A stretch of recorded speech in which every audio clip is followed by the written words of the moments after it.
The Darning Needle by Erica A. Kimmel. Jews, although not numerous, took part in the Great Migration West. Here's a story about one who made all the difference to a tiny town in Oregon.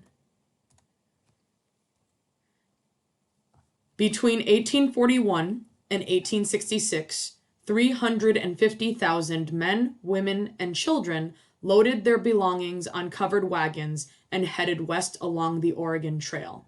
The Oregon Trail, also known as the California Road, was actually several trails with different destinations. The trail began in the area of what is now Kansas City, Missouri, and led, by various routes, to Oregon's Willamette Valley, Utah's Great Salt Lake, and Northern California. Among these early pioneers were two brothers from Bavaria, Julius and Emanuel Meyer, who owned a general store in Downieville, California. In 1855, their younger brother, Aaron, came from Germany to join them in the business. Aaron had a taste for adventure. He convinced his brothers to stake him to a pack mule and a load of trade goods, then headed north to the Oregon Territory.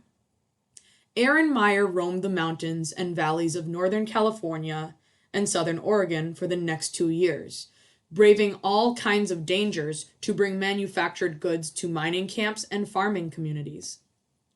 His travels took him to a remote Oregon settlement called Pass Creek Canyon, a canyon so isolated from any source of manufactured goods that the settlers there were down to their last darning needle. The families in the area took turns using it.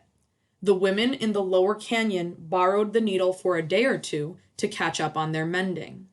Then they sent it along to the upper canyon.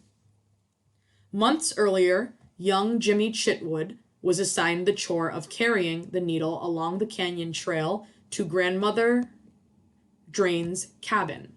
In case he dropped it, Mrs. Chitwood threaded a long piece of red wool through the needle's eye, knotted it into a loop, then stuck the needle in a potato. But she didn't anticipate Jimmy's running into a mother bear and 2 cubs along the way. Jimmy ducked behind a serviceberry bush and waited until the bears were out of sight. Then he continued on. Suddenly, he realized his hand was empty. He had left the potato with its precious darning needle under the serviceberry bush. Jimmy turned back, hoping to retrieve it. But hundreds of bushes grew in the thickets along the trail. How would he find the right one? Jimmy searched for hours until he realized he had no choice but to go home and confess. Mrs. Chitwood did not scold. She knew how easy it was for an 8-year-old boy to be distracted by a bear and its cubs. But all the same, the needle had to be found. The next day, every settler in Pass Creek Canyon combed every inch of the hillside, peering under every serviceberry bush for a glimpse of bright red wool. Suddenly, Jimmy plunged into a thicket of bracken. He came out holding a potato with a long loop of red wool hanging from it.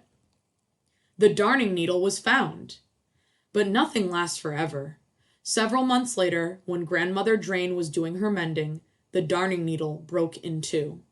All mending and sewing in Pass Creek Canyon ceased.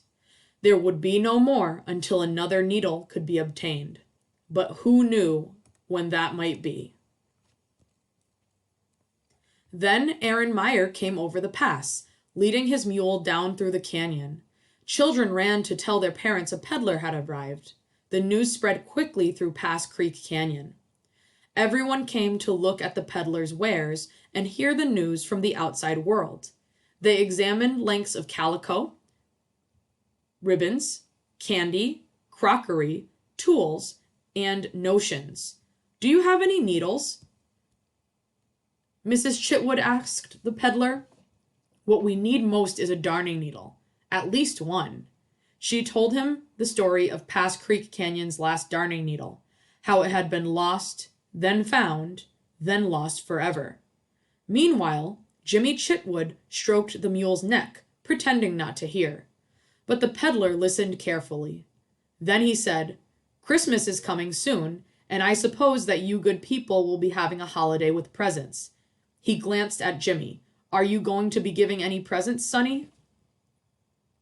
"Yes, sir, I guess," Jimmy answered quickly, although he had no idea what he had to give that anyone would want or need. "Well, suppose you and I give the ladies of Pass Creek Canyon a Christmas present right now." The peddler reached into his pocket for a thin package. He opened it. "Here are some darning needles. They are all I have, but I believe there will be enough for every family in the canyon to have one. Merry Christmas."